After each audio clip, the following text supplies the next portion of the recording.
తెలంగాణలో రేవంత్ రెడ్డి ముఖ్యమంత్రి అయ్యాక హిట్లర్ లాంటి నియంత పాలన సాగిస్తున్నారని బీఆర్ సోషల్ మీడియా కన్వీనర్ మన్ని క్రిషాంక్ ధ్వజమెత్తారు. నాజీ నియంత అడ్వాల్ఫ్ హిట్లర్ స్ఫూర్తితో తాను హైడ్రాను ఏర్పాటు చేశానని సీఎం స్వయంగా ఒప్పుకోవడం సిగ్గుచేటంటూ దుయ్యబట్టారు. హైదరాబాద్ లో తెలంగాణ భవన్ లో బీఆర్ సోషల్ మీడియా ఇతర సహచర కన్వీనర్లతో కలిసి మీడియా సమావేశంలో మాట్లాడారు. తెలంగాణలో రేవంత్ రెడ్డి ముఖ్యమంత్రి అయ్యాక హిట్లర్ లాంటి నియంత పాలన సాగిస్తున్నారని బీఆర్ఎస్ సోషల్ మీడియా కన్వీనర్ మన్ని క్రిషాంక్ ధ్వజమెత్తారు. నాజీ నియంత అడ్వాల్ఫ్ హిట్లర్ స్ఫూర్తితోనే తాను హైడ్రాను ఏర్పాటు చేశానని సీఎం స్వయంగా ఒప్పుకోవడం సిగ్గుచేటంటూ దుయ్యబట్టారు.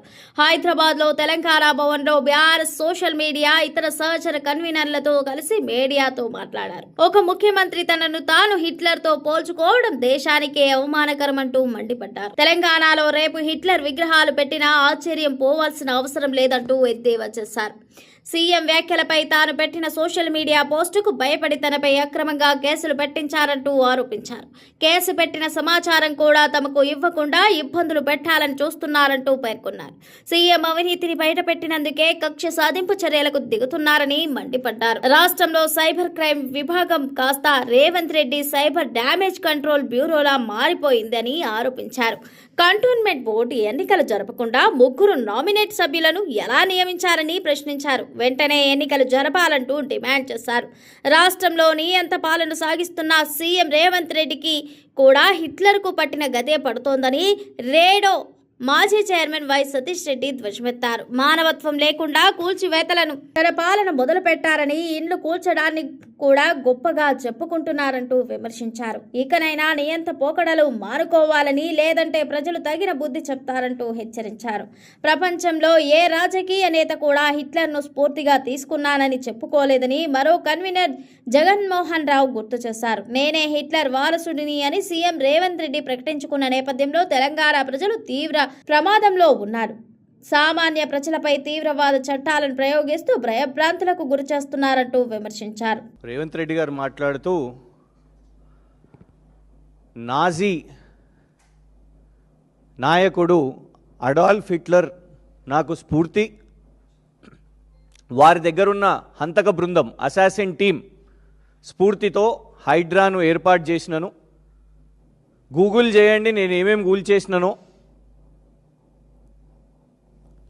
ఇరాన్ ఇజ్రాయెల్కి పోల్స్తూ ఇక్కడ తెలంగాణ రాష్ట్రంలో జరిగిన పేదల ఇల్లు కూల్చివేతలు, అది ఖమ్మం కానివ్వండి, హైదరాబాద్ నగరంలో కానివ్వండి, మూసీ దగ్గర కానివ్వండి, ఎలాంటి నోటీసులు ఇవ్వకుండా ఇవాళ గౌరవ హైకోర్టే ఎన్నోసార్లు హైడ్రాను తప్పుపడుతుంటే రేవంత్ రెడ్డి గారు ఇక్కడ ఉన్న తెలంగాణ ప్రజల మీద, పేద ప్రజల మీద ఇల్లు కూల్చివేతలు చేస్తూ దాన్ని చాలా గొప్పగా హిట్లర్ తనకు స్ఫూర్తి అని మాట్లాడడం. ఎవరైతే లక్షల మంది ఊచకోతకు కారణమైన హిట్లర్ ఇవాళ జర్మనీ దేశంలోనే హిట్లర్ చేసిన క్రైమ్స్కి ఇప్పటికీ జర్మనీ ప్రజలు వాళ్ళు క్షమాపణ చెప్తూనే ఉన్నారు. అసలు చరిత్రలో తన మూలాలే లేని పరిస్థితి. అసోంటి నాజీ నాయకుడు ఒక కాంగ్రెస్ ముఖ్యమంత్రికి స్ఫూర్తి అంట. తెలంగాణ రాష్ట్రం సాధించుకున్నది ఆర్టికల్ 3 పార్లమెంటు రాజ్యాంగబద్ధంగా తెలంగాణ రాష్ట్రాన్ని ఏర్పాటు చేసుకున్నది. చాలా గర్వంగా యూనివర్సిటీల పేర్లు ఆచార్య కొండా లక్ష్మణ్ బాపూజీ గారి పేరు, కాళోజీ నారాయణ గారి పేరు, ప్రొఫెసర్ జయశంకర్ గారి పేర్లు, విగ్రహాలతోని ఇవాళ బాబాసాహెబ్ అంబేద్కర్ గారి 125 అడుగుల విగ్రహాలు, సచివాలయానికి బాబాసాహెబ్ అంబేద్కర్ గారి పేరు ఇవాళ పెట్టుకున్న దేనికి? తెలంగాణను ఇలాంటి సిద్ధాంతకర్తలు, ఇలాంటి స్ఫూర్తి ప్రదాతలతోని తెలంగాణ ఈ ఆలోచన విధానంతో ముందుకు పోతుంది అని అనుకుంటే రేవంత్ రెడ్డి గారు మాత్రం స్ఫూర్తిగా ప్రభుత్వ సంస్థల్లో ఇవాళ మేము హిట్లర్ తరహాలో హిట్లర్ హంతక బృందాలను మేము తీసుకొని వస్తున్నామని చెప్తారు. ఇవాళ దాన్ని ప్రశ్నించినందుకు, దాన్ని ట్వీట్ చేసినందుకు ఇగోండి ఆదివారం నాడు కూడా పోలీసులు దేనికి పనిచేస్తున్నారు అబ్బా అంటే కేసులు వేయడానికి పనిచేస్తున్నారు. ఇవాళ దీంట్లో ఏమని అంటారు, the video uses provocative language అంట. ఆ వీడియోలో మాట్లాడిన లాంగ్వేజ్ ఎవరిది? రేవంత్ రెడ్డి గారిది కాదా? ఆ వీడియో గురించి ఇవాళ దేశవ్యాప్తంగా చర్చ జరుగుతుంది, ప్రతి ఛానల్లో ఇవాళ అదే చర్చ.